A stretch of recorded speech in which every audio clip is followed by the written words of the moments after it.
So we are here at the Goetheanum, which is a large conference and research center near Basel in Switzerland. We do lots of seminars, larger conferences, and therefore have lots of smaller buildings for different workshops. But our main focus is the large stage, where we do conferences up to 1,000 people. We needed a way to connect all of the buildings together, to get the video together, to get the sound together. Because we already had our Dante solution for our audio network, we wanted to find something that was similar, IP-based over the network that we could quickly implement into our existing system. So right away, of course, we came upon BirdDog. First implemented one P200 camera as a test, and it was so successful. It worked very, very well for our live streams. We then got the package with 3 P200 cameras and keyboard. Got the task to build a dedicated studio where we could do all of our Zoom sessions for the board. We wanted to have a room where we could also do our live streaming with hybrid, where half people were here and a few hundred people online. And then we also wanted to be able to have the capability to be flexible, so we could use a room for multiple purposes. And therefore we have the P200 flex cameras up on scissors. So we have where we can quickly bring the cameras down or orientate them depending on if it's a lecture or if it's an interview session with 3 or 4 people.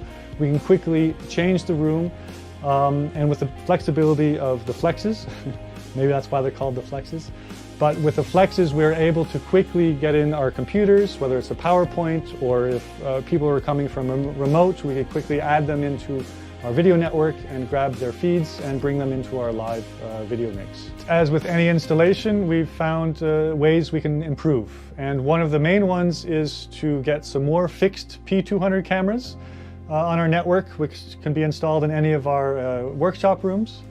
And the second larger project is in our main auditorium, where we have lots of performances which are low light, we have lots of concerts which are also low light, and conferences or lectures which also are not always very well lit. And so because of the advantages of the P4K in low light situations, we're looking at implementing those in the next year or two. And who knows, the next couple of years, who knows what's new possibilities or new technologies will be out there. But we've been very happy with the IP and NDI solutions, and with BirdDog, it's been a really, really good solution for us. So we're very happy.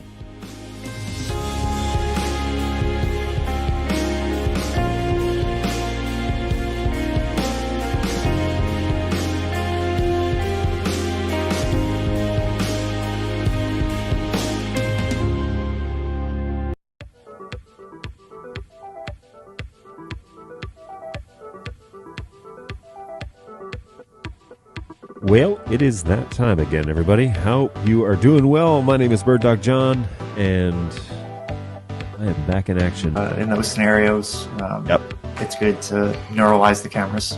You guys know that best. Very straightforward. Plug it in, go to the web UI, link the source, walk away. You know, like super simple. I keep looking over at the chat, and I keep seeing you are full of it. Tasty, spicy meat snacks.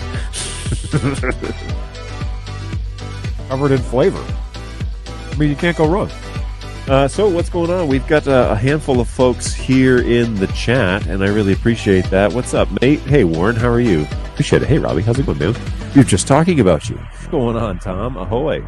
How is it going? What's going on, Go Web? Good to see you again. Thanks for hanging out with us again today. Appreciate that. I feel like I'm in this video more than anyone but John. It's true, NetApp. You are, I'm going to cut this up and put this in the next intro.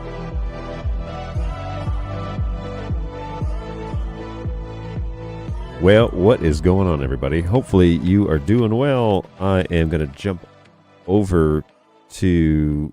Oh, that's weird. Oh, I am there. Hey, everybody, what's going on? I am BirdDog John. Hopefully you're doing well. I want to jump over and just listen to my audio real quick. I hope that it's working. Please say you're working. Please say you're... Hey, it is working. Okay, cool. Nice and loud, too, so that's pretty exciting.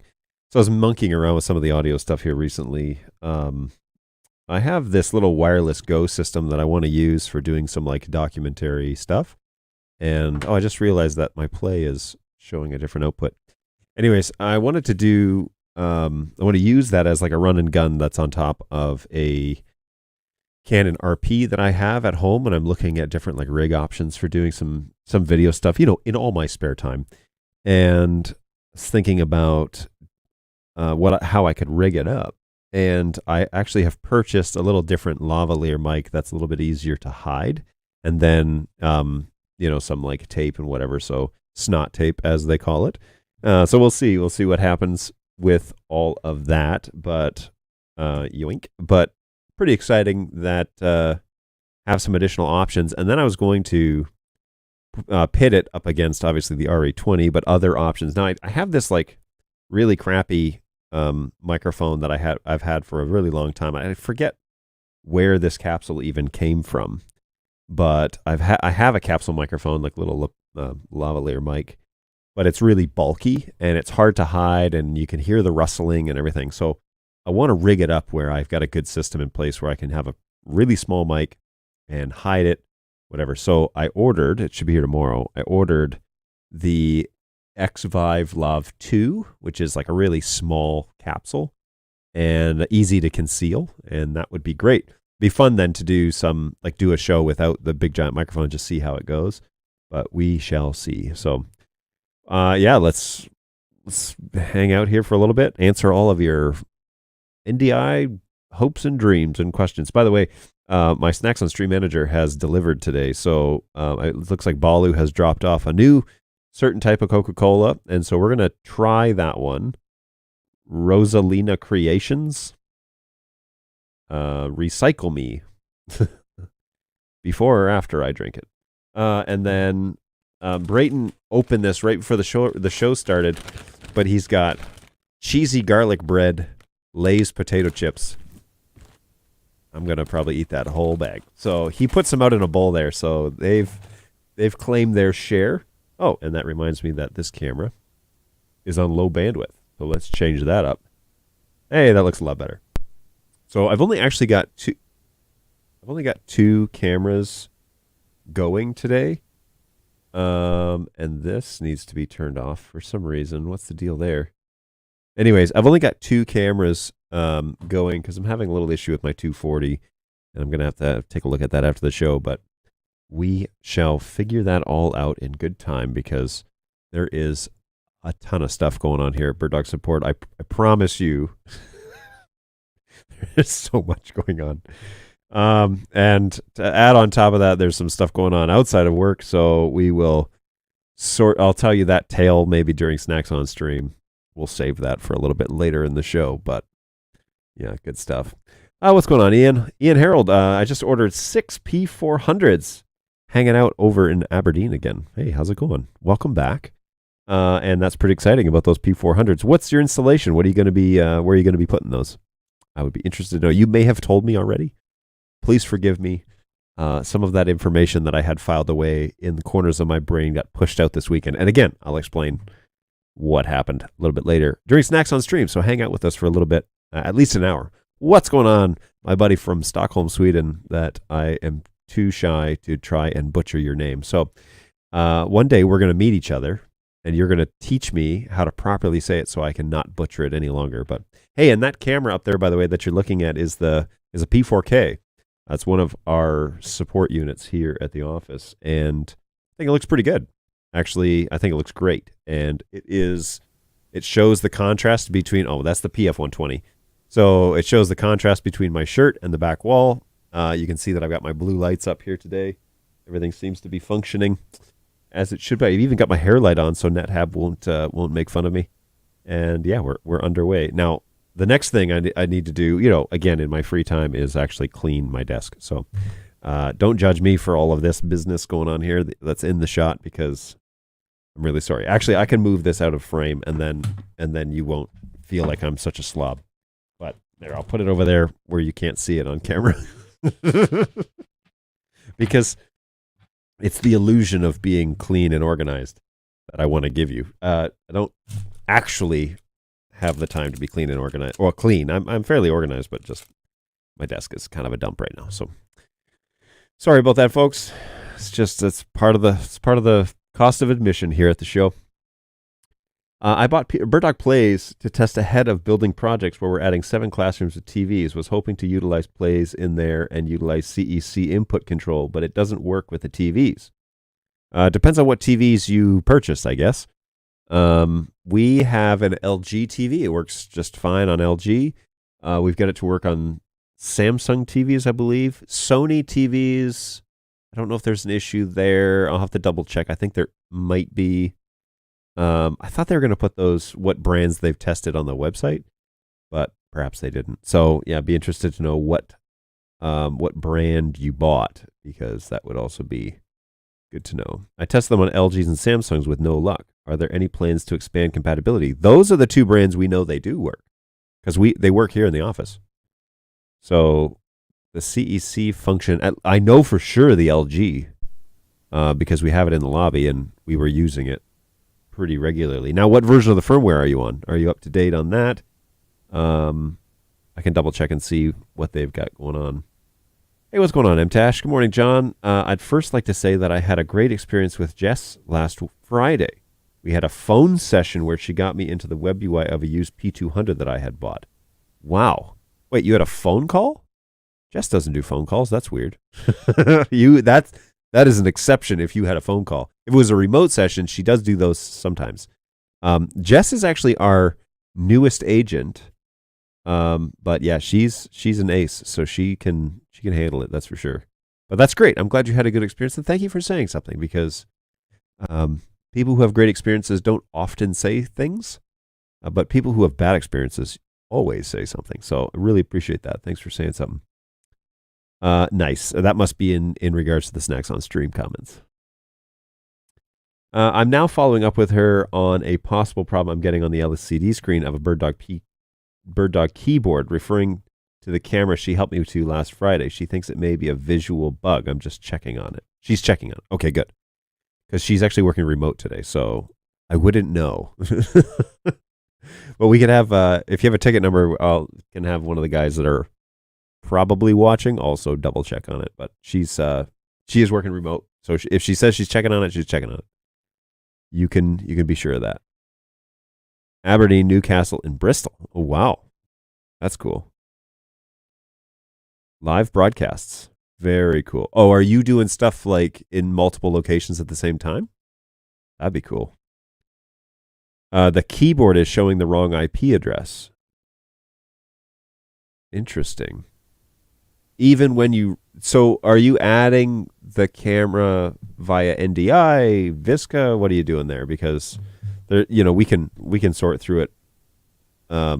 Sort through it for you if you want. But you know what I could do? I was like, man, I've only got 2 camera shots, and it's kind of back and forth and back and forth. It's kind of whatever. Let me look at my other PF120, which is looking where? There we go. I've got another PF120 that's running the HX stuff. Let me pull up. Whoa, that's super out of focus. Let me pull it up and see if we can't add it to the show.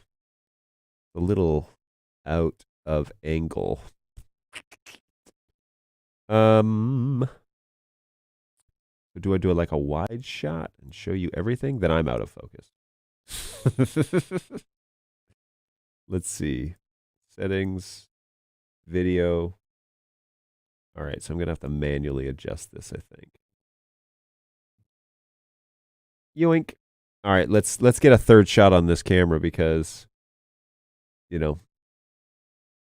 gotta spice up my 240 is currently out of commission, so we're figuring out what happened to that. But let's do this. Don't save. Manual focus. And then let's just dial that in a little bit. Whoa.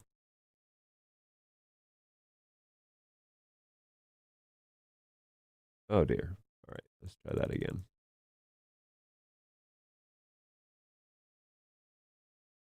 All right, I think that's probably as good as it's going to get, although it does kind of look fuzzy. Okay, so now I'm going to change this source to be this one. And I'm going to re-add it to the playlist. So we'll do, I got to stop the playlist. We're going to add the main. I want that to be $130. And then, wait, cancel that. Oh dear, that didn't sound good. Or I'll change it to be a minute. Say okay. And then I'm going to add that new camera. I want that to be, whoops, cancel that. I want that to be 25 seconds. Say okay. Say start. All right, and then we'll say next, and then we'll say next, and then we'll see how that additional shot. It's not a great shot. I'll put it that way. I really need to move it, but that would involve me standing up from my desk and changing it. So, all right. It is what it is, folks. It's been a busy. Again, I'll explain a lot. There's a lot going on here. So when MTash, how are you adding this camera to the keyboard? Because if it's showing the wrong IP address, but it's still controlling it, there's either an MDNS problem, there's an issue with the IP address that's on the camera, there's a DHCP issue, or that can really only be those three. I mean, it could be a bunch of things, but primarily it would be only those things. What's going on, NetHab? Hanging out in the shadows there, waiting for your shout out. Remote session. Oh, you did a see. I'm out of focus. I got it. It's in manual focus. That's not good. That's not going to do. Let's change it back. Auto. Does it see me? It kind of finds me. Oh, and you know what? This is in low bandwidth, so that's even fuzzier still. Hey, there we go. That's a little. Whoa, coloration's different. I'm not as. What's the deal here? It must have reset. That's strange. All right. Well, all in good time, folks. We'll fix it. All in good time. You know, well.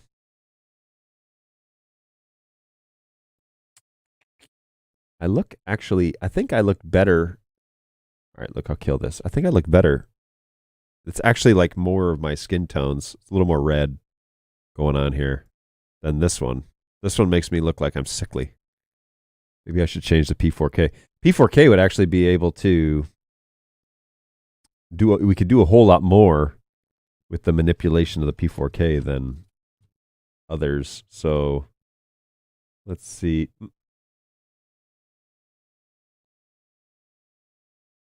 All right, so let's sort that out. Get to the web UI. This one, configure source, take me to the web UI. All right, then I'm going to throw it up on here full screen, log in. All right, let's give my face a little more color because I actually like this one better in terms of coloration. It's not as well. Yeah, it's hard to say. It's just too much green in this picture, I think. So let's see if we can edit that a bit. Color. Don't save. Let's go this way a bit. Whoa. Now let's cut between these two. Still pretty warm, eh? Like, whoa. These changes are significant. Yikes, I don't look well in that shot. These are some whoa. All right, everybody. That's not right. All right, so let's what is going on here? All right, too much yellow, too much red. Let's go down on the greens here. Dial that in. Try and change it. Oh, that's awfully cold. And then what if we what do I got here? What am I doing here that'll change this? Yoink, yoink. Whoa.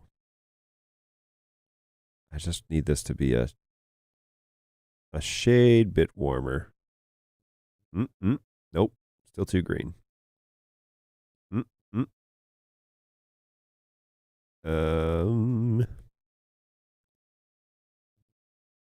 Still, right? Still look like I've got jaundice or something. Okay, those are the highlights. So what do we think? Too much blue? No. The blue needs to kind of be there. And then this is really interesting that the P4K. Oh, you know what? What if I turn this off? Whoa. Ooh. Oh. Oh. I was messing with things, screwing things up for my own demise, apparently. Closer. Let's see what else we can do here. Yoink, yoink.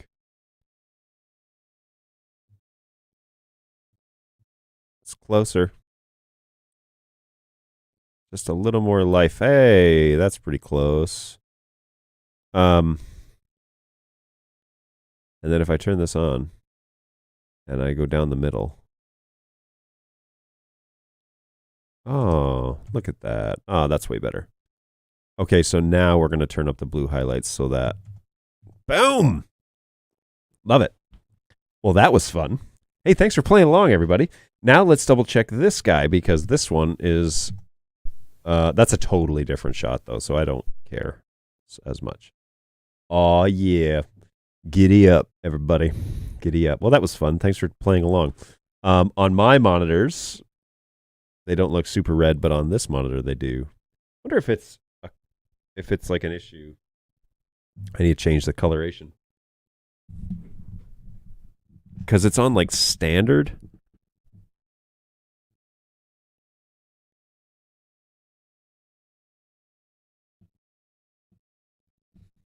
Interesting.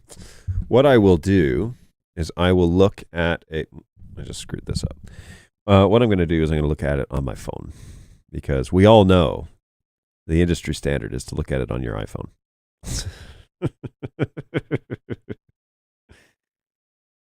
He said half-heartedly. All right, let's take a little peek here. Full screen. Can I get rid of the chat? Okay, there it is.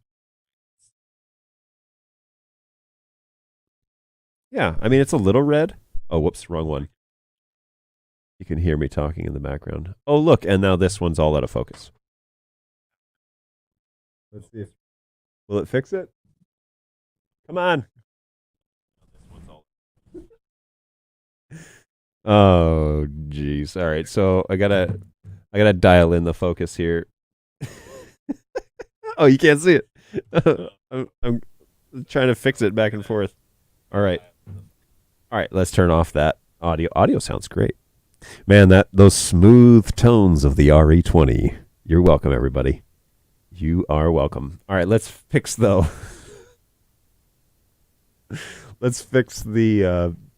this wandering PF120. I'm going to switch it to manual. And I'll dial it in once it switches here. Let's go way, oh, there. That looks a little better. That looks a little better. All right, let me see. So this, yeah, that's a little more in focus. Manual focus, we'll go with that. Watch John troubleshoot his own system for an hour. That's what you came by to see, everybody. Hey, enjoy your P400s. Just setting up my P400s with some motor racing at Barcelona this weekend. Configured my Scarhoy PTZ controller. Nice, Alex. Well done. I'm glad that you are using those because they are great cameras. Nice 4K sensor on those, but not astronomically expensive. So good times. What's going on, Angus? Good morning. Welcome back. Always appreciate you showing up here, so thanks for hanging out. I hear there's some cool central control tricks that I need to go back and catch up on. I don't know if everybody felt like they were cool, but I did. And Jake is a wizard when it comes to central. So yes, definitely check that out. It would be worth your while. Hey, thanks for the great cameras. Great support, and best yet, Cam Control and Central 2.0. Our customers are always happy with BirdDog. Oh, Shane, that is quite the compliment because, man, I really appreciate you saying something. Hopefully my guys in the support office are watching because they could always use with a pat on the back every now and then, you know? So appreciate that. Thank you so much for saying that. Using BirdDog, I hope. Oh, BirdDog Cloud. Right on. Well, let me know how that goes. I would be very interested to know in your use case. Hey, that looks like a proxy stream. Yeah, it was for a while, and I changed it. So you look better fuzzy. Oh. Well, thanks. You said one thing nice, and then you've hurt my feelings. So there you go. Looks like we're getting spammed over on Twitch, so that's always fun. I'll go over there and boot them off. Yoink, view on Twitch. Let's jump into the session. And video creator dashboard, is that what it's called now? Nope. Yeah, it's been a long time since I've been in here. Channel? All right. Why does Twitch always look fuzzy to me? YouTube, Facebook, they're all like crystal clear. And then thinking always looks fuzzy. I don't understand. And why isn't Nightbot catching these? I can't see the chat from before. That's a shame. All right, well, whatevs. We will, I'll boot them off of here. Or can I? I guess it doesn't really let me do anything. Yeah, the off-angle shot looks much more natural. The off-angle? That one? Or this one? Which one? Super green. Oh, this is from when I was sorting things out. Hey, what's going on, Facebook user? Let's find out who this is. Yoink. Facebook user. What's going on, Josh? Hopefully you're doing well. Thanks for joining us over on the Book of Faces. Pandorica. Morning, late to the party. No worries. Thanks for coming to the party at all. Sometimes you never know if people are going to show up to if you're going to throw a party. I started using Cam Control the other day. I was so impressed. I bought the Elite license the next day. I cut a show on it that evening. Is Cam Control or Central? Which one did you buy? But I'm glad. Wow, you're really enjoying the BirdDog stuff. Like, I'm very impressed that you dive right in at the level that you do, because that's great. So using NDI and BirdDog Cloud, NDI to SRT, and back to NDI to control good on BirdDog Control. Interesting. That's a great idea. Again, let me know how that goes. If you have a link, like a YouTube link or something like that to the final production afterwards, I'd be very interested to know. Come and check that out. Now this isn't low bandwidth, by the way. This is now full bandwidth, and it's got an angle of my messy shelves. These are eventually all going away.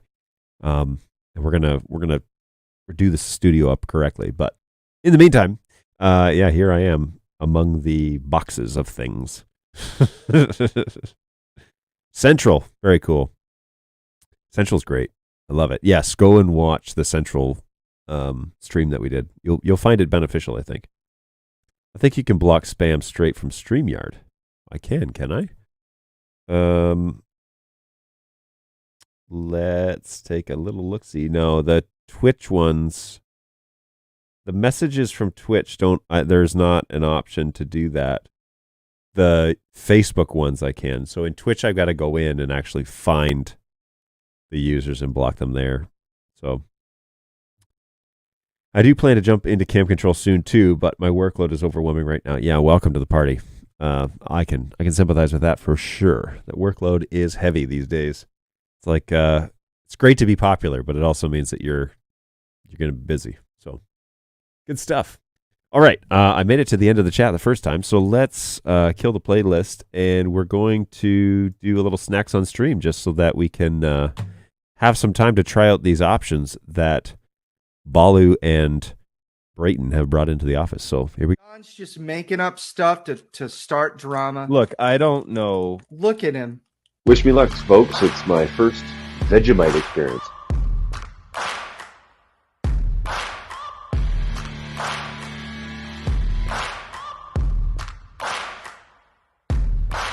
Final, this is like cheese flavor or something. It doesn't really look too appetizing. Good golly, this is something else, man. Here's the thing about Pop Rocks, and I don't know if I'm the only one like this. Pop Rocks have always been a social experience for me. I did not think that is what you were going to say. That's hilarious. That is awful. Oh god, that's so bad. Jeez. Holy smokes, man.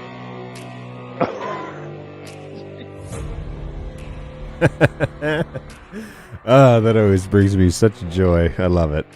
Yep, it is that time again, folks, to hang out and do a little snacks on stream. So, good times. My buddies here in the office have dropped off cheesy garlic bread Lay's potato chips. So that should be good. They smell wonderful.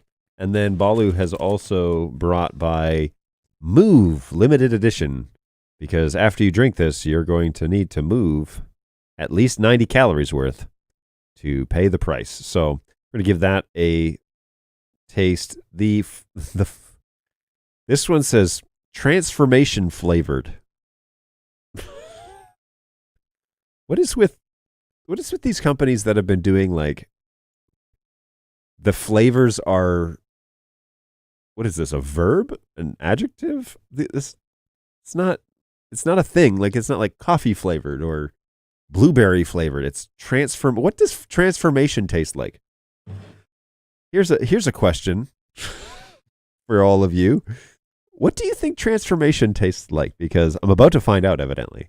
And hopefully it doesn't taste like, well, anyways, like transformation as in like medical problems within your body. Who knows? So we're going to find out.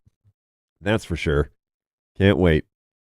Balu is pretty amped up to give this a go. So we're going to try these Lay's potato chips, and then we're going to get after the rest of this show. So let's go with that. Cheesy garlic bread. Oh, here.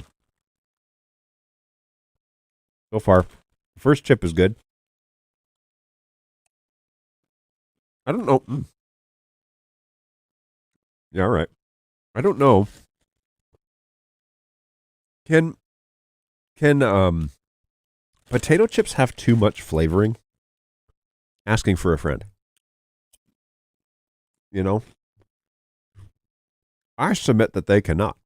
Because, I mean, these are delicious. They do taste like cheesy garlic bread. They got a good Lay's potato crunch, but there could be 3 times as much flavoring on these, and I'd probably still enjoy them just as much. Can you have too much flavoring on a potato chip? Who knows? Usually transformation tastes like emotional distress, so good luck with that. Yep. Taste the flavor of this new chemical molecule that we have determined is unique and won't immediately kill you, but will give you long-term health problems. Yeah. I'm very curious what they think transformation tastes like. Is it like a diet drink? I'm going to like transform, or maybe it's the opposite. Maybe it's like, it's going to cause all sorts of weight problems. Who knows? Now, these chips, though, these will transform my body, definitely. Especially at the rate that I'm probably going to eat this whole bag. Nope, not diet.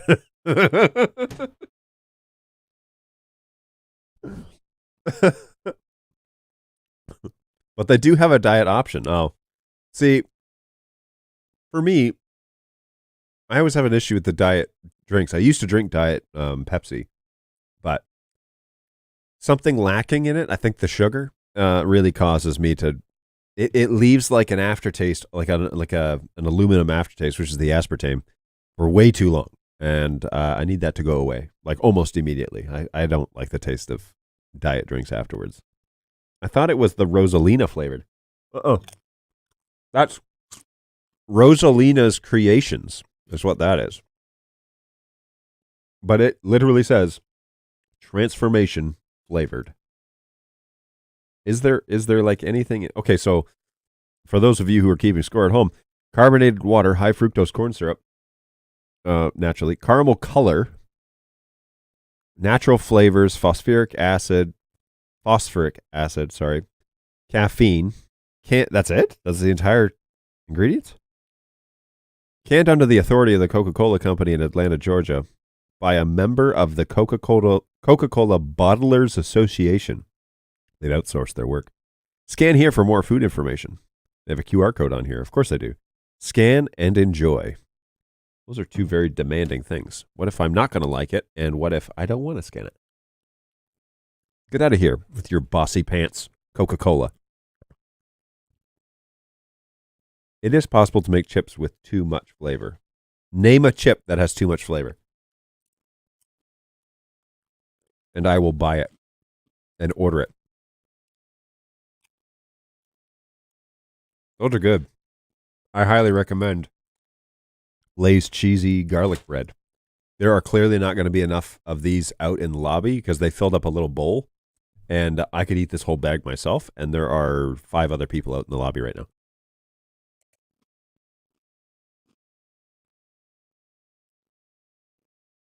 Good. Good stuff. Then again, I don't know what that's supposed to really taste like anyways. One drink makes you smaller. The other makes you tall.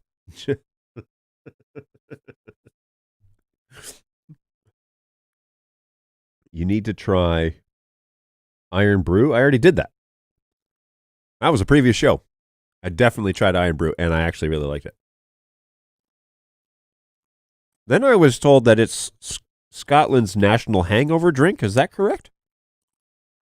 I'm a fan of Iron Brew. But I didn't have a hangover or anything. I just enjoyed it. So I thought it was good. Pringles Hot Ones, Salsa Verde. Oh, did we have these though? We had some Pringle Hot Ones here. Well, now I got to Google it. Which ones did we have? Pringles Hot Ones, limited edition. Pringles Hot One. Salsa Los Calientes Verde. That one?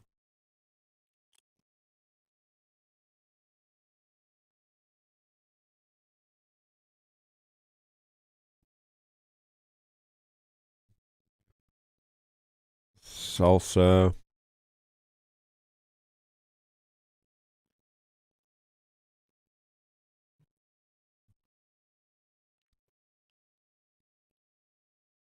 Verde.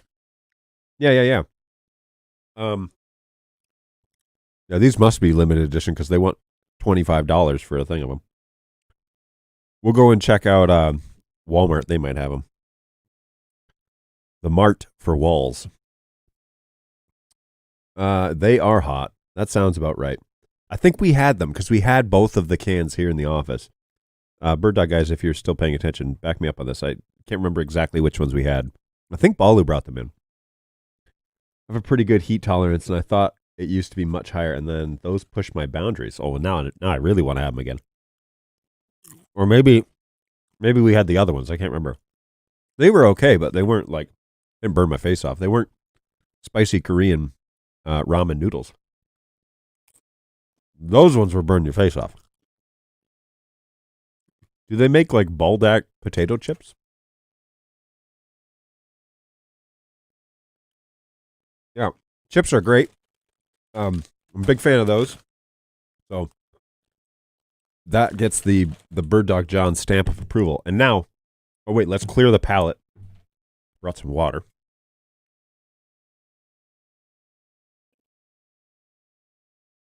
All right, that's good. And now, let's giddy up here to this. Oh, check that out in the 4K sensor of the P4K. It's very cute little container. Let's hope I didn't shake it up too much. Oh.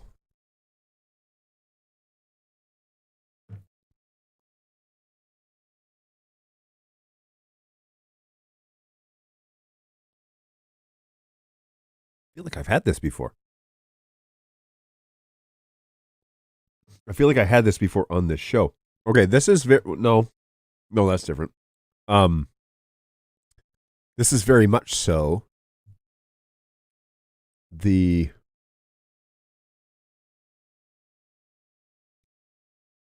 it's almost like, yeah.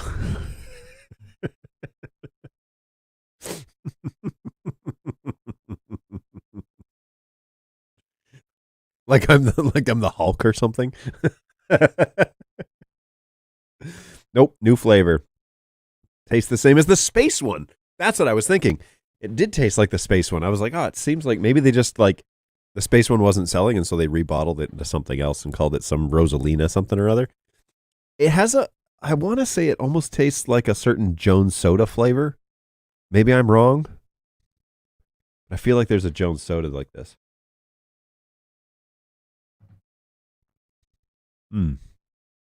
Yeah, there's like a hint of it. It's not perfect, but there's a hint of it. So you transformed into confused. Oh gosh, I needed to laugh today, guys. Thank you so much. I appreciate that. All right, so here's the story about the weekend, and as Samuel L. Jackson says in Jurassic Park, hang on to your butts. Where is that soundbite? How do I not have that? Oh man, that's happening. That's happening. Jurassic Park. Hang on to your GIF. Hang on to your GIF. All right. So, there's a YouTube video. Please don't show me a trailer.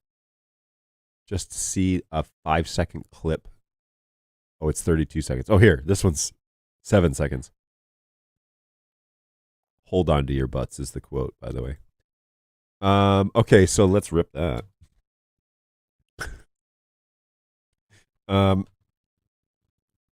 MP3. Yoink and yoink. MP3. Insert your link here. Oh, no. Oh, yeah. Conversion has begun. No, I don't want you to send me notifications. All right. So, Rosalina was the person employed. Hang on. Rosalina was the person employed at the Coke. Instead of giving her a raise, they named a drink after her. That's like Jim Gaffigan's joke about how did they come up with all of these names for like taco foods. They were like, but everything is cheese, meat, vegetables wrapped in a tortilla. What's a tostata? It's a cheese, meat, vegetables wrapped in a tortilla. They're like, well, what's a taco? And they're like, cheese, meat, vegetables wrapped in a tortilla. Well, what's a chimichanga? It's a cheese, meat, vegetables wrapped in a tortilla. Oh, that's great. All right. I've got my new download here. So we're going to go to sounds. We're going to drop that in there. Hopefully we don't need to edit it at all. Yoink. And then we're going to go over to Stream Deck. We're going to say new sound. Play audio. Play and stop, no fade. The output needs to be this one. The title of this is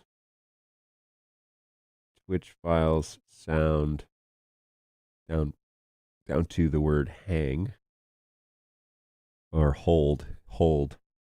Oh, it's Jurassic Park. There we go.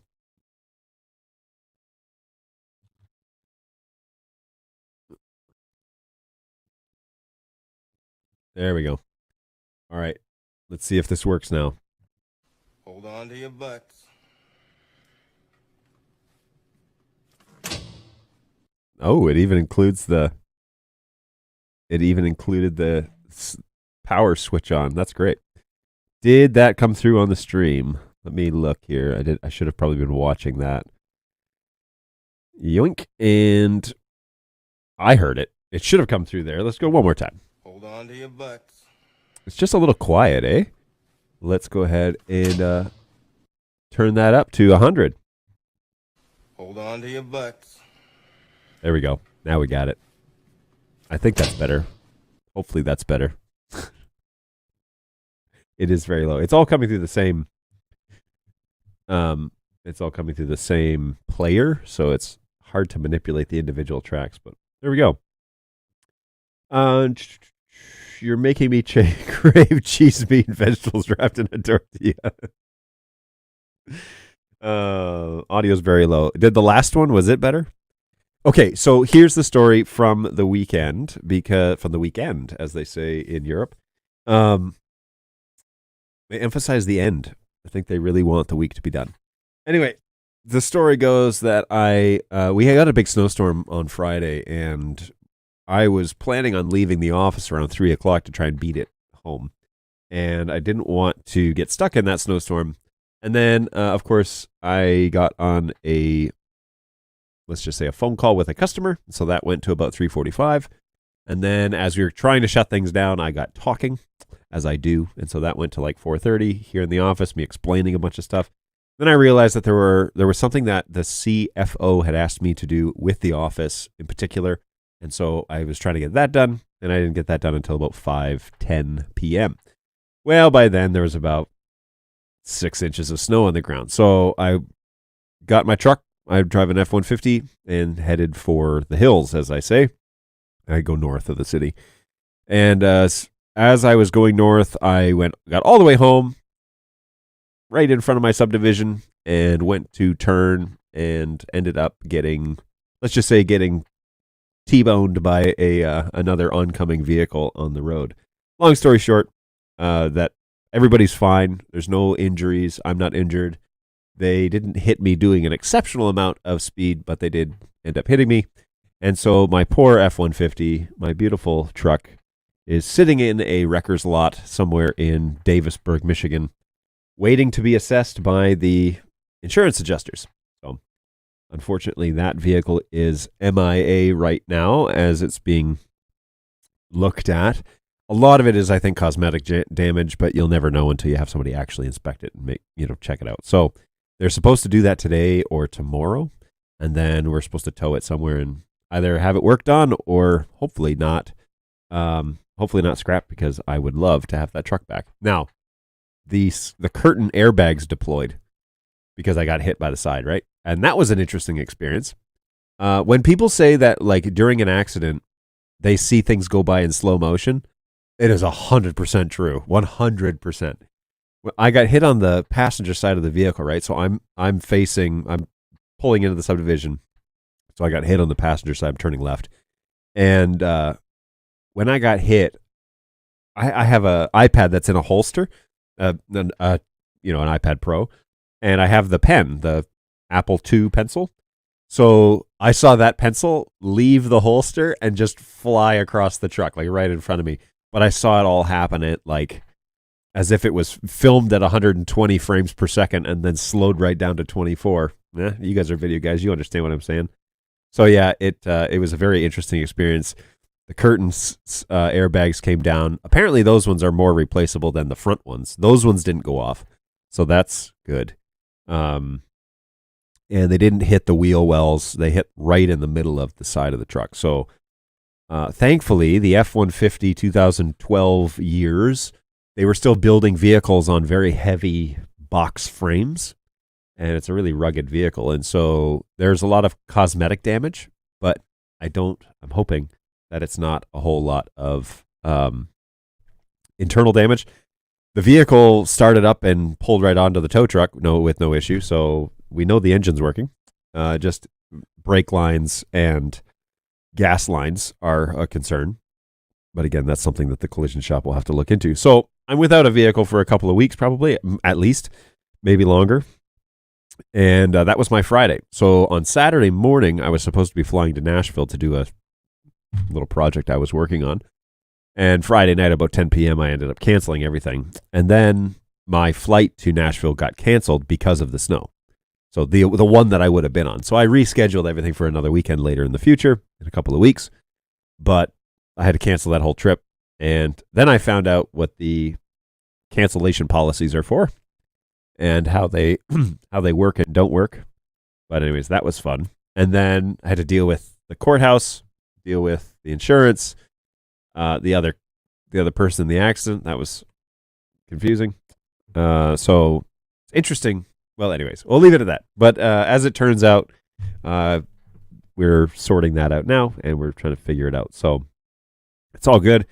It's not all good. I really wish I wasn't in an accident. I really wish I had spent the weekend in Nashville, but instead I got to spend a quiet evening or a quiet weekend with my family, which was also equally as good. Actually, probably better. But just because, I like my wife and kids. So we get to go to the park and a few other things. And, and on Saturday, my wife's windshield started cracking. So you can't win. So spent the whole weekend sorting all that out. And then yesterday I was out of the office because I had to get on the phone with the insurance company, had to go to the wrecker's yard, had to go and take pictures, had to go empty out the truck, had to go do a bunch of stuff. So I tried to take yesterday off. And here we are today. So we're racing around as if I only have a 4-day work week, because that's exactly the case. So there we go. The truck is a 2012 Ford F-150 V8 with a 5.5 box with a crew cab, with an extended crew cab. So seats 4 comfortably.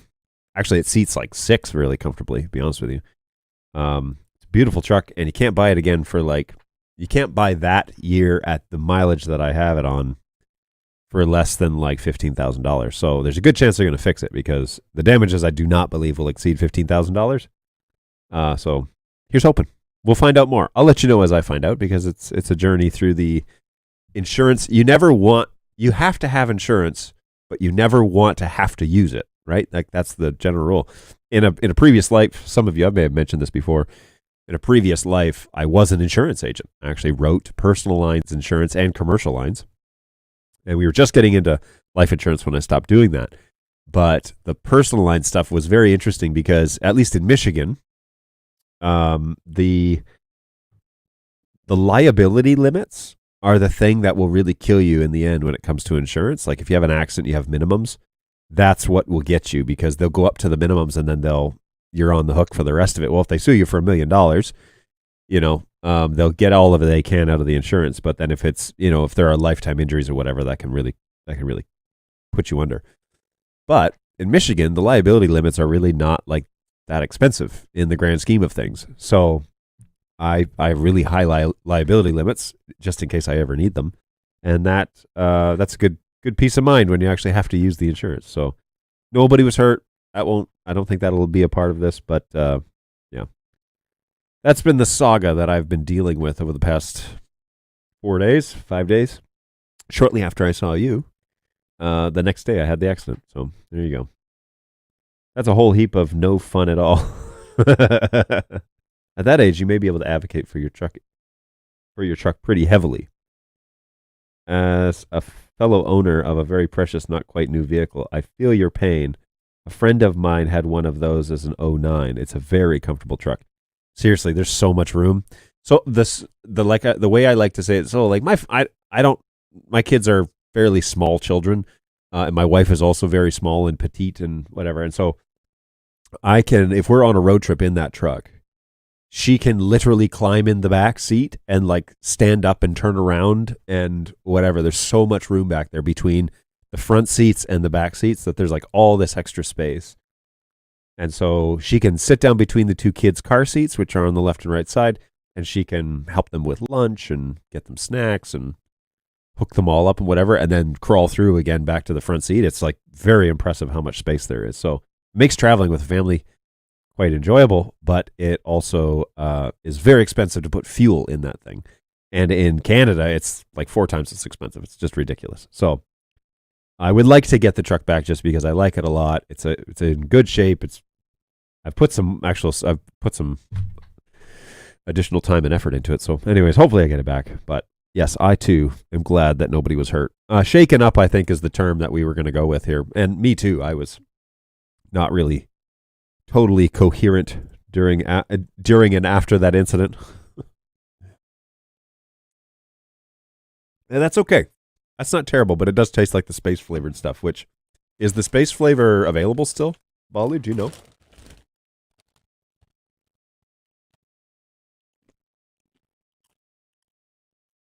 There are Bulldog chips. Oh my goodness, really? That might be next. These are great. Did I say that already? These are great. All right, well, I haven't had a ton of NDI stuff going on yet. If you have questions, well, here's the deal with this show. I'm here because I am one of the support agents at the BirdDog office in Auburn Hills, Michigan. And we like to get on the show twice a week for at least an hour, which we're approaching that right now. And we want to eat some snacks and have some chats and answer all of your NDI questions as best we can. So that's what we're here for. And if you would like to, you got a question or you need to clarify something, or you want me to look up a ticket or something, I don't know, throw it in the chat. And you can do that over on YouTube, on Facebook, and on LinkedIn, and on Twitch. So if you, wherever you find yourself, go ahead and ask your question. And if you don't want to put it up in front of everybody, I totally understand that. Your other opportunity is to send it over to the help desk at help@birddog.tv. And those guys, those are my agents, guys and gals, are excellent at what they do. And they will try and get back to you as soon as they can. Full disclosure, there are a couple of projects that are not really support related underway. And they are, but they aren't. And so if you should get a response within a day or two, and that we try and hit that all the time. Business days, okay? We do take weekends off. So we'll try and get back to you within a couple of business days. It's usually less than that. And if you don't want to wait for a ticket to be responded to, I'm here twice a week. So on Tuesdays and Thursdays from 11 to 12, at least till 12, Eastern time here in the U.S., join me live. I'm happy to talk you through any sort of issues that you might be having. So yeah, I want that to be an opportunity. You guys can interact with BirdDog on a kind of, I would say face-to-face, but I can't see your faces, which is probably good because it would be a much different show if I could see your face. All righty. Maybe we could have like a call-in hour. It's like, call this number with your NDI question and get it answered over the phone. That would be a new level of challenge is what that would be. Here's something NDI related. I just bought a brand new 4212PX. That's a 4250 switch, and it has a defective fan. I don't want to send the whole thing back, so I'm really hoping Netgear can just send me the fan. I don't want to send the whole thing back, but I just hope that they'll send me the fan. I hope they will too, because that seems like a pretty simple replacement that you could do, but I know from experience that companies don't like you opening up their stuff. So that may not necessarily be as simple as you think it is, but they might send you a free shipping label and you can send it off and they'll ship it back to you, fully fixed. That would be something that would be kind of Netgear-esque. The people to ask is over at proavdesign@netgear.com. Those guys would definitely be able to give you a hand. So if you need that again, just let me know. All right. Well, I am liking the way that this looks on my phone. I think that's the look I'm going for these days. So, and now I'm looking at my phone. So there you go. And now we will do this again here in a second because now I have to do this. And so there I am. That's funny. Funny stuff. I entertain myself when there are no NDI questions. Yeah, that was kind of NDI related, but not really. It's more Netgear related, but John phoning it in. It's true. Today I'm monitoring the stream on my iPhone. It's kind of fun to have it in multiple places. So vMix is here. StreamYard is here. The main vMix output that's also feeding this is here. And yeah, so I have it like 1, 2, 3, 4 all over the place. And I really should be looking at the camera and not at the big giant screen that's underneath the camera. I need to like raise it up another. It's a Josh Groban song about that.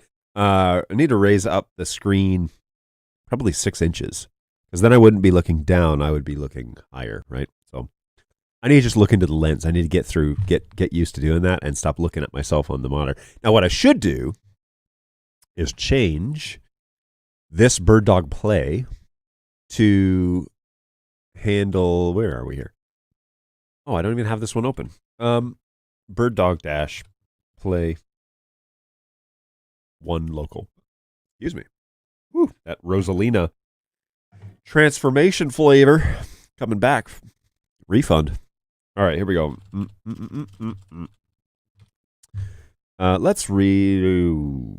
I was gonna. You know what? Never mind. I'm just gonna change this. I'm not gonna. You guys know how to change a source on a BirdDog play. Yoink. Hit apply. Okay, now I want to see the multi-viewer. Whoa! And so she has now reset, and now I have the multi-viewer running. So that's good. I'm also going to monitor the CPU usage here. It's a little bit high. This is a pretty complex. This is a pretty complex feed, but we're running some performance tests on plays, trying a few different configurations to see if anything improves the CPU usage. Might have something here. Boo.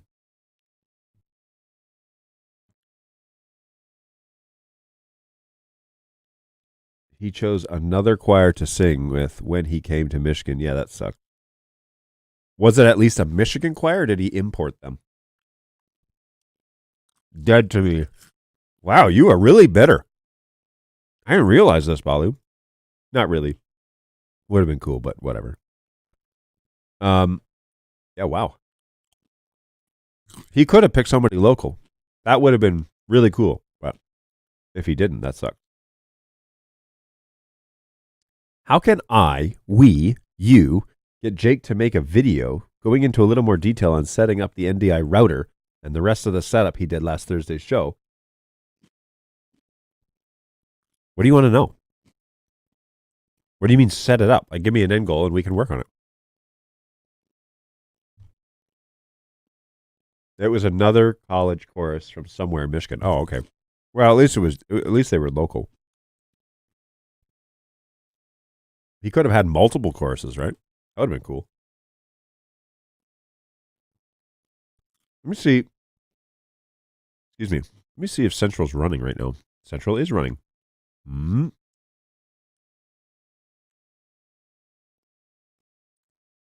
Is my router running? Right, that's what all the kids call it. Router. All right, cameras. Import a camera. NDI stream. Oh, that's why. Where is the central? Oh, there it is. Oh. Router Studio 1. Yoink. Okay. Now. Okay, so this is, let's cancel this. Spooking. All right, this is the router for out of Central.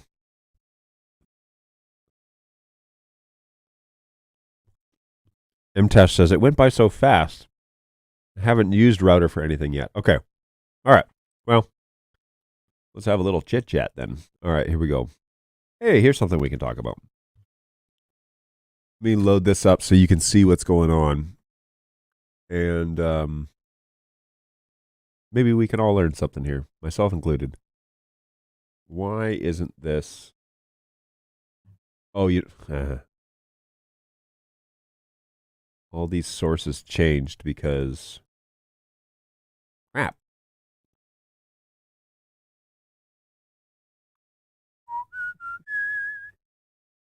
There it is. Okay. Yoink. So this is BirdDog Router, and we can talk a little bit more. This is BirdDog Central. I'm sorry. We can talk a little bit more about what you would use this for and various options, but really we'll give you the gist of things, and then we will teach you how to link this so that you don't have to use this interface. It just needs to be running. Ideally, you'd want to set up a router with a group of cameras, and that's what I've done here. I've set up a router with a group of cameras that are basically inside the camera group here, but you can group cameras inside Central, and then you can select those as cameras that you want to use in the router. The rest of the cameras are outside of that group. And so I've selected all the cameras that are here in the studio, and that I want to use. Now the 200 is not in that list, and the 100 is the one that's right above my desk here. PF120, this guy right here. And then this camera is now offline. Now the cool thing about this is that it's not just exclusive to this list of cameras. This is kind of like a quick click through, but that's not really what's going on here. What's going on is the router is able to see all of the cameras in the group. Okay, so if we go and we click on that group, here are all the cameras that are listed inside that group. And the 240 was in this group, so we can add that. But we can, let's do some stuff here. This guy, and we want to add this one, that's the P4K. And we want to add, nope, that's Auburn Road. We want to add this one, that's my new third camera. What else we got here? Central, Studio, John's Mac, vMix outputs. All right, so let's be done with that. That looks good. Say okay. All right, so now you can see some of these other cameras are also in here.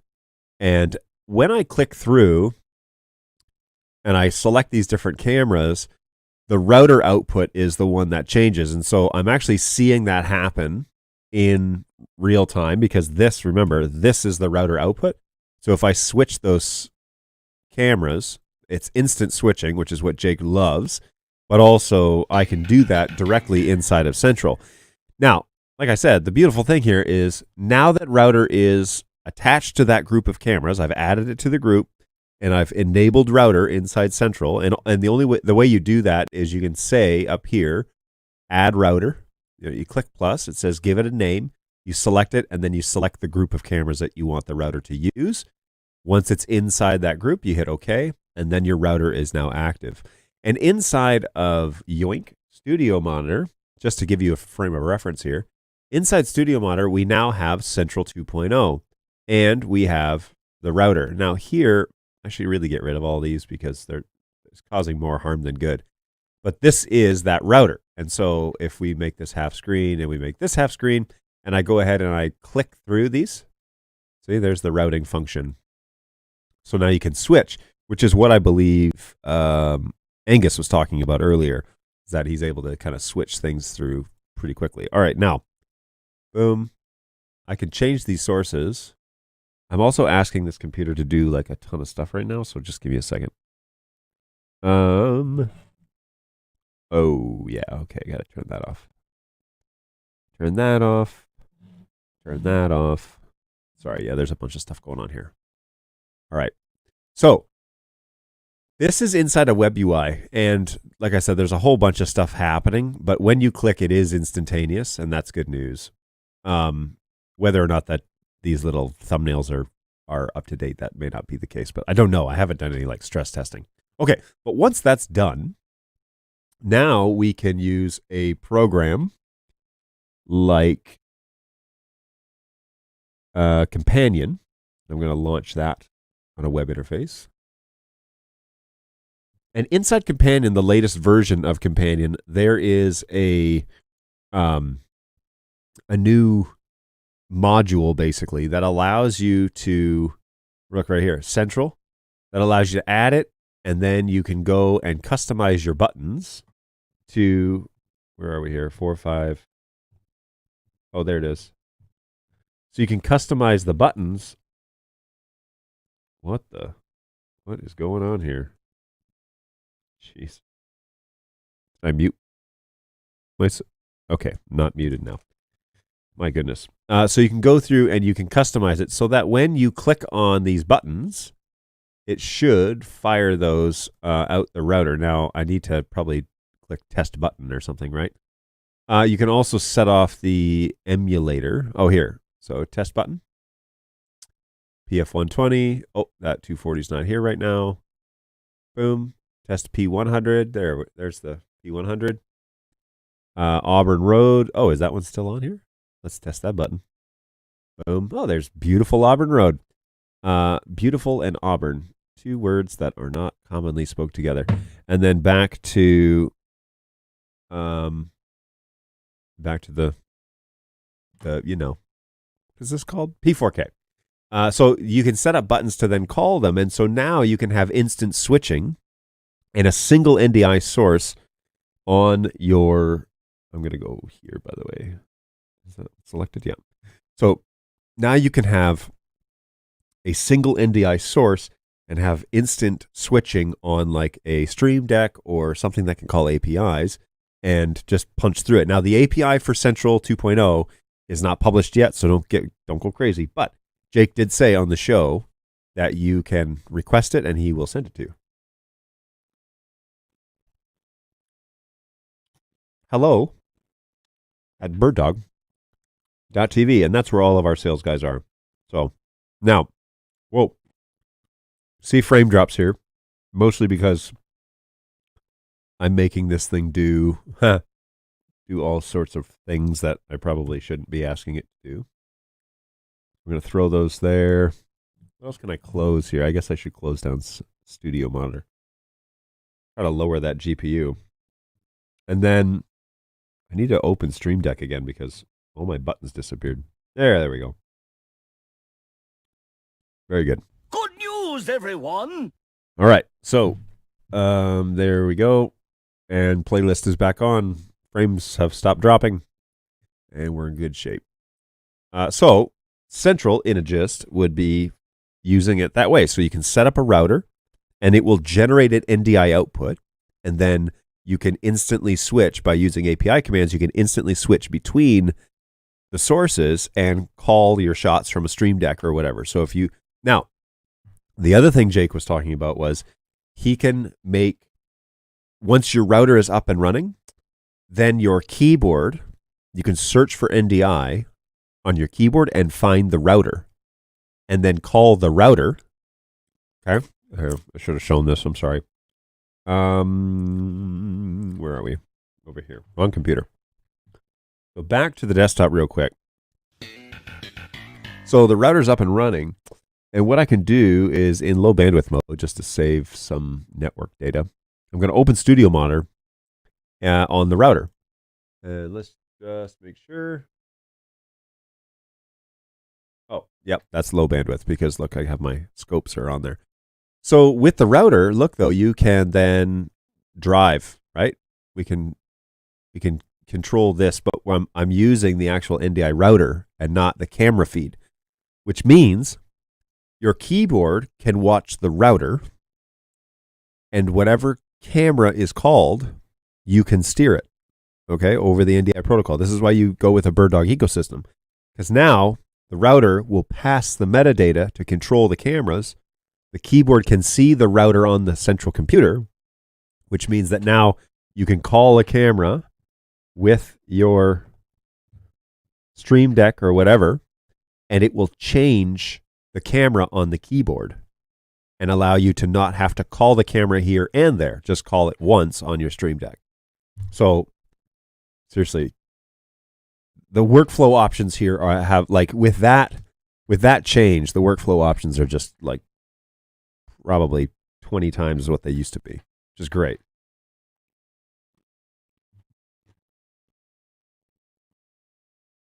I always thought he was some strong-jawed Michael Bolton-looking dude, but in reality, he looks like the lead singer of Weezer.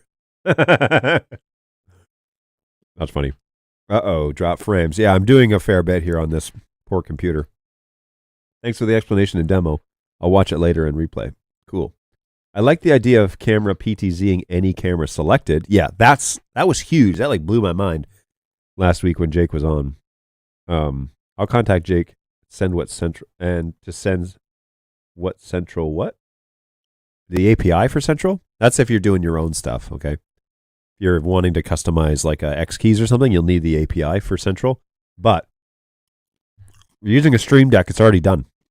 It's already in the latest companion download. Yep. Looks like you just earned another sale.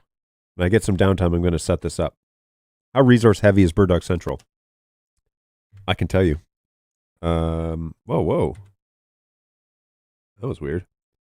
Let me tell you. Yeah, hang on. Yeah, I'm getting frame drops, eh? Look at that. Probably because I'm running this. So let me close that, and this, and this, and this. All right. That's probably better. to task manager.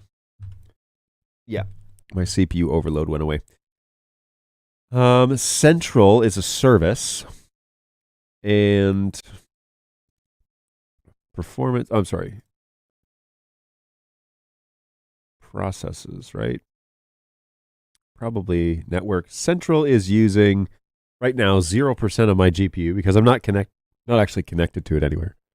But it's using a little bit of memory. It's using about 60 megs worth of memory. And again, I'm not really having it do a ton. I'm just routing. But it's pretty stinking cool.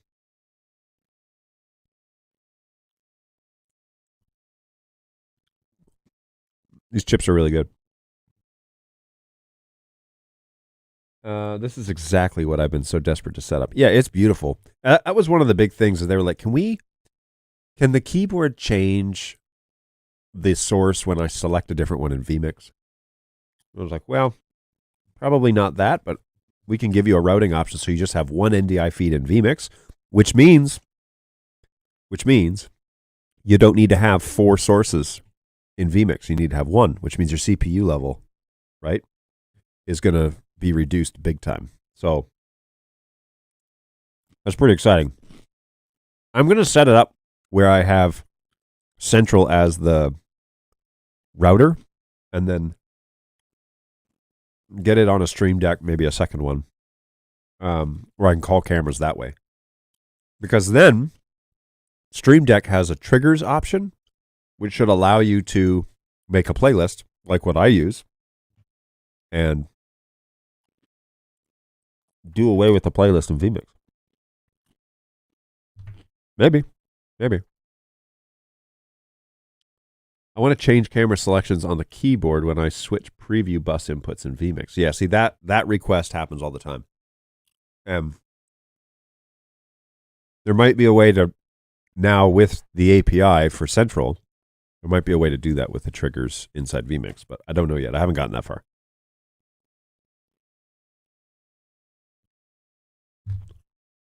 What's going on, Lewis? How's it going, man? Remember how to activate NDI HX on a P200? Yeah, you need Silicon 2 firmware on there, first of all. Current version of Silicon 2. And then you would go to the AV setup on the web UI. There are 2 options, and you need to click on Silicon 2 encode, and then the option will be there to turn on HX. Boom, NDI. There's a question for you. We accomplished our goal here today. I'm not a fan of Stream Deck. Had some issues with them a while back. Okay. Oh, yeah, no problem. Yeah, you should be able to do it through the shortcuts and the API options through vMix. I haven't gotten there yet. So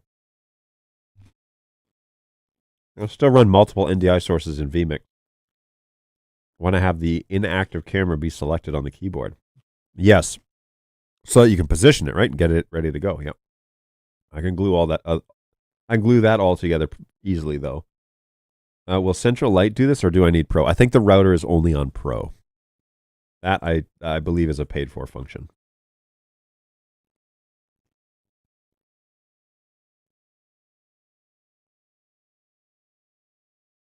Also, one other thing with Central. With Central, did I hear correctly that you can preset a camera and move from one spot to another? No. That function is in a program called Camera Director, which is also on the website. But that is cruise control, is what you're asking for. A set speed between 2 waypoints, that's Camera Director. Not Central. Central is a routing / switching. It's not switching, but it's a routing option. Getting sources to destinations and then generating additional sources. So you can load videos and you can do signage with it, but you can also now do this router function, which is seriously going to change a lot.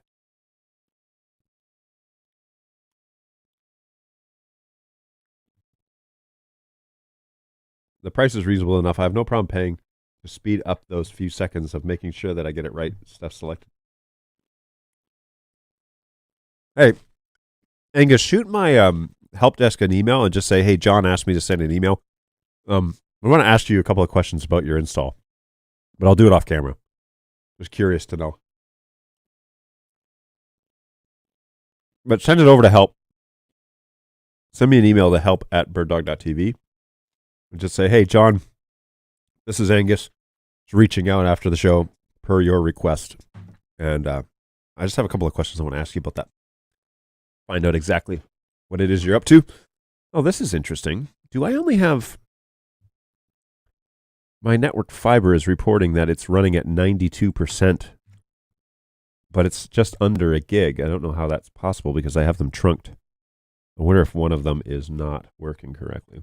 And why? Why are we pulling 800 megs? Jeez, that's a lot. Let's find out. So right now it's reporting at 881 megabits per second, 92% of the network bandwidth. vMix is just and that's only vMix. Well, let's find out if one of the fiber ports isn't working correctly. Do I have this plugged in? Let's find out. It's not static. So maybe it's on the switch level. Try and remember which switch is mine. 192.168.1 dot. Yeah, okay.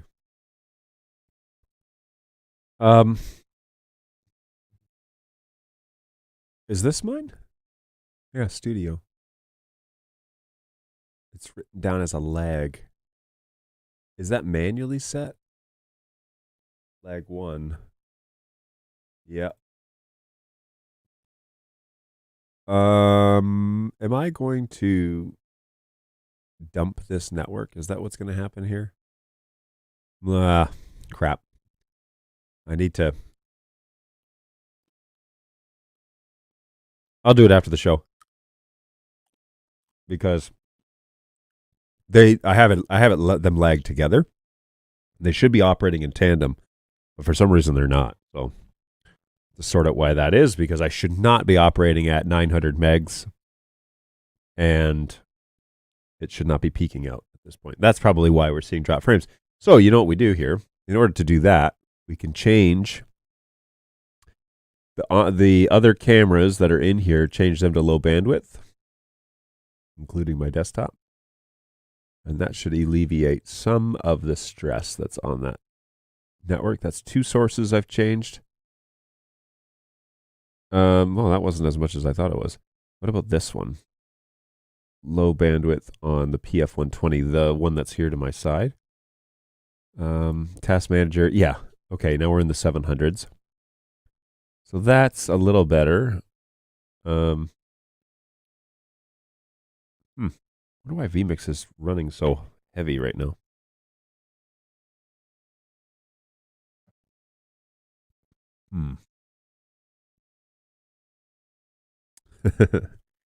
So I just was reminded of this story. So my wife and I, in 2019, we went on an Alaskan cruise. It was the first time going to Alaska. We didn't take the kids that time.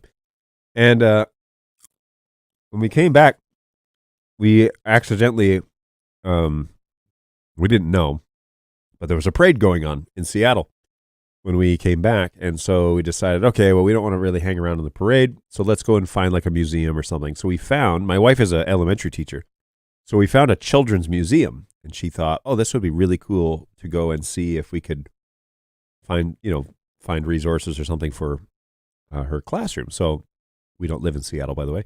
But anyways, we thought, okay, well, that'll be fun. We'll walk through there for an hour or two and see whatever it is that they have. And they have planetariums and all sorts of fun stuff for family. It was like a family museum. So that was cool. Well, anyways, we're going through this museum and we come across this planetarium where this guy was going to give this presentation for all ages. And we thought, okay, that'll be cool. So we bought tickets for that. They weren't expensive. Bought tickets for that. Well, we roll up and I walk past the workstation where this guy is. It was time for the show. We walk past the workstation where this guy's going to be giving this presentation. He's got this computer there. He's got this CRT monitor and it's pointed up. And I can clearly see Windows XP running on that computer. This is in 2019. I was like, oh boy, this presentation is going to be good. So first he has like a slideshow he's going to go through, and he has like some slides or whatever. And as he's clicking through them, the computer is clearly processing all of this information and struggling to like show the next slide. So there we go. Put the high bandwidth on here. So it's struggling to show the next slide. So he's clicking through and like trying to troubleshoot or whatever. He's a younger guy. He's probably in his, I don't know, early 20s, maybe a college student or whatever. He's trying to demonstrate this thing or whatever. He says, well, we're going to switch over. We'll take you through the journey of the universe, and does this whole spiel. So my wife and I are sitting there. We're looking at this ceiling, this huge dome. And so he would click the next button, and the computer would just like just freeze. And every time it would happen, he would like click next. He'd like get to the end of the spiel. He'd click next, and it would freeze for like 10 seconds probably. And the whole time it was frozen, he would go, My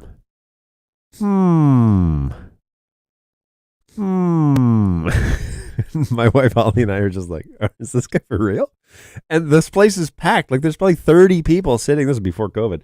30 people sitting in this room, shoulder to shoulder, watching this slide, and this guy's on the thing going, Like he knows it's not supposed to be happening. He knows that problem is obviously not supposed to be going on, but he does not know how to fix it. And so now we have this running joke, and my wife and I, where it's like something unexpected happens. So we both just like,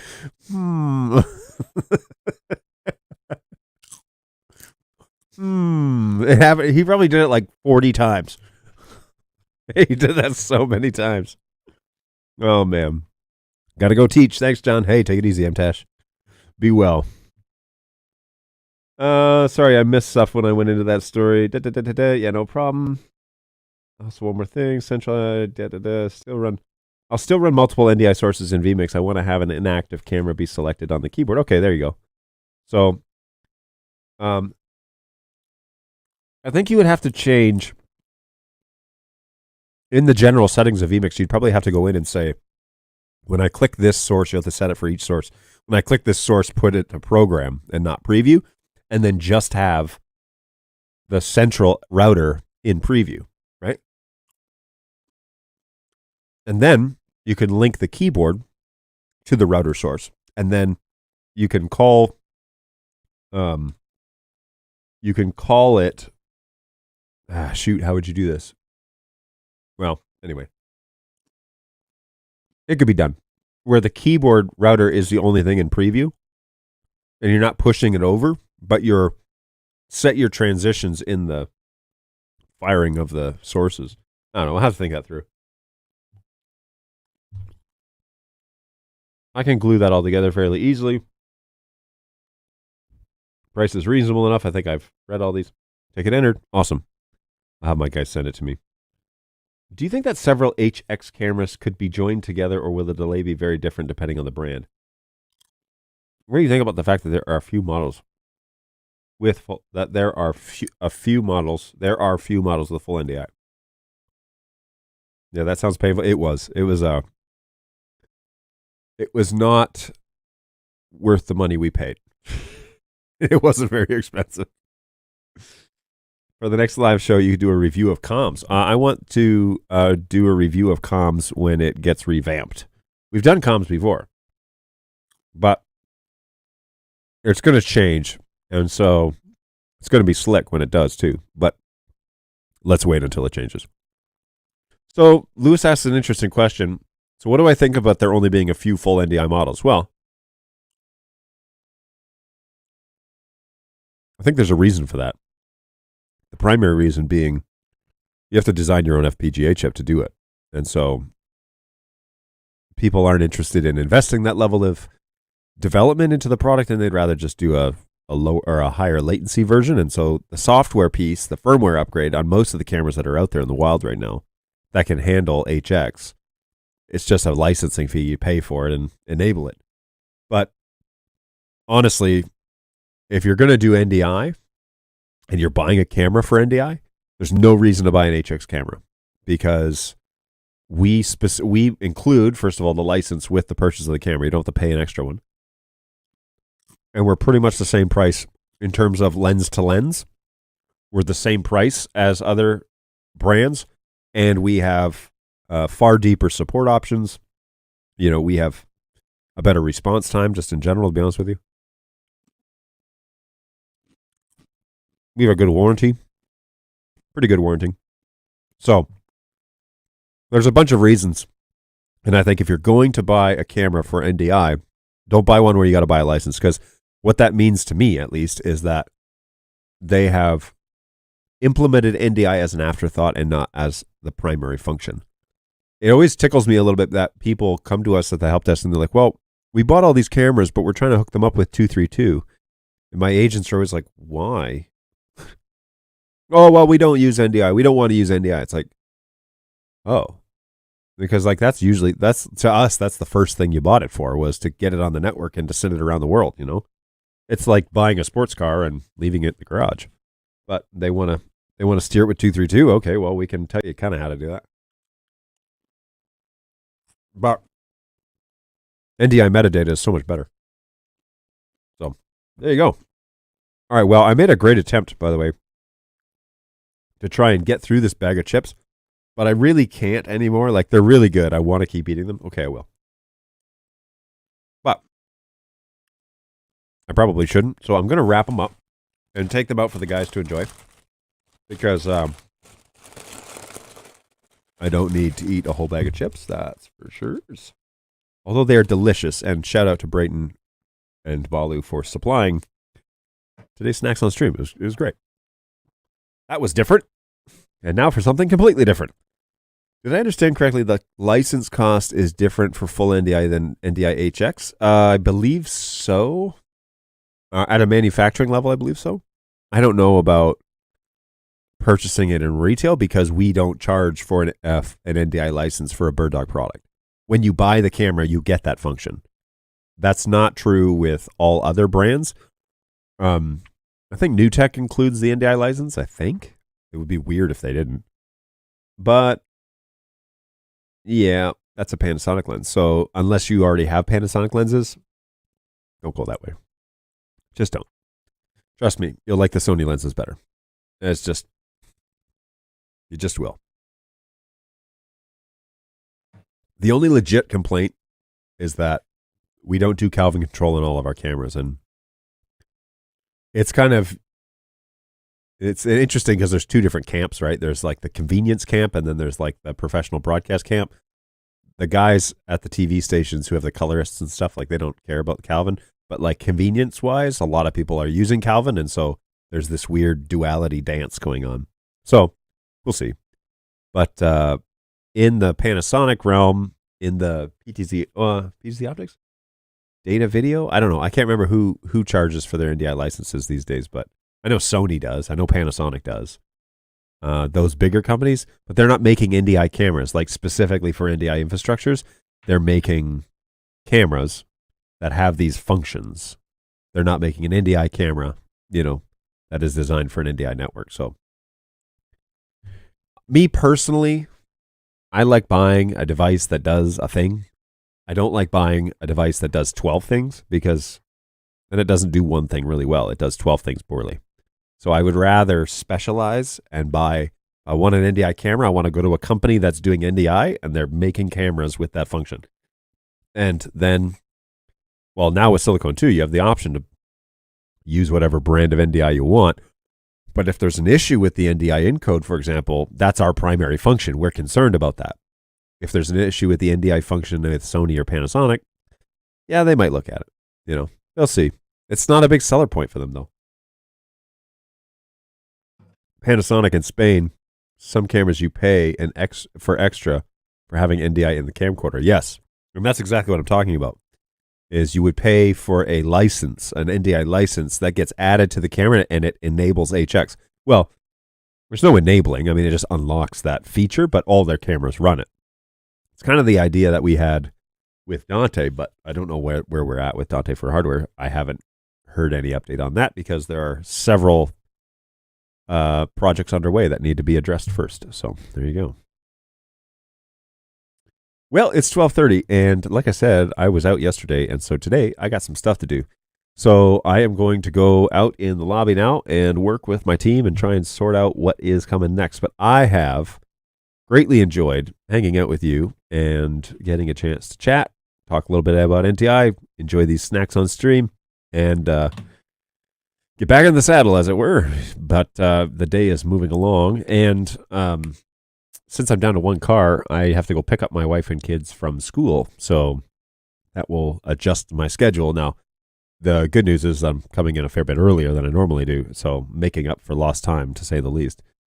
So I need to do that for the next several days, but I will be back on Tuesday and Thursdays each week to hang out with you for at least an hour, maybe an hour and a half or two, just to chat about NDI and to talk about all things BirdDog. Hopefully you have found some things beneficial out of today's chat. I'd like to have some special guests on here soon, guys that are in the industry that can provide us some insight. We had Jake on last week, and he did a really great review of Central and specifically talking about Router, which is kind of what we reviewed today. So if you didn't get a chance to check that out, then feel free to look back on past shows. Go to YouTube, birddogjohn.tv, and go to live. Click on the live tab. And then I believe it was last Thursday he was on. So we talked for quite a while about Router and about some function and workflow and a bunch of stuff. And he blows my mind like 6 or 7 times. So really cool, good discovery stuff. Integration is going to be really cool, coming really soon in the future. So I'm really, really happy about that. And thank you so much for hanging out with us today. Really appreciate that. Thank you for your live. It's always very informative. Oh, thank you very much. I appreciate that, Lewis. Glad at least somebody got something out of it. That's what we're after, right? So, come and hang out with us a couple times a week. If you don't like putting in tickets, or you'd rather just talk to a person on a stream, then I will do my best to answer every question that shows up in the chat, which is what I have done today, I believe. I don't think I skipped anybody. But yeah, we try and cover all the questions that have been posted in the chat and give you some real feedback, real fast answers. We do that twice a week right here on the show. So, but in the meantime, have a great start of the week. Hopefully better than the end of my week last week.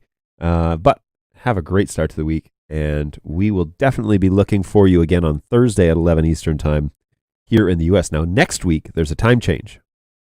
All right. So everybody watch out, because on Sunday, I think the clocks change, and the time might shift from where you are in the world. And so find out when 11 Eastern time here is in the U.S. I won't change the time of the show, but it may bump an hour depending on where you are and what your time zone does and if it shifts or whatever. So hopefully that is something we can all kind of handle, and we'll go from there. So take care of yourselves out there. Look after yourselves. Look after each other. That's super important these days. And I will see you in a couple of days on Thursday at 11 o'clock to hang out again, chat more NDI stuff, and maybe eat more food. We'll see.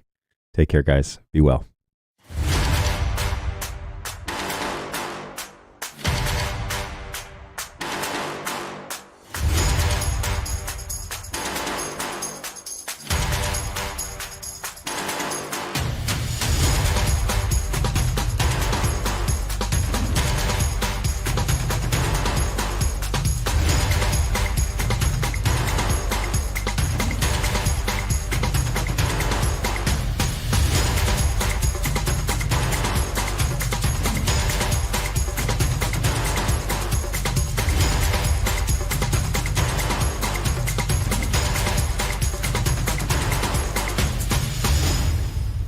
That's a problem for future Homer. Man, I don't envy that guy.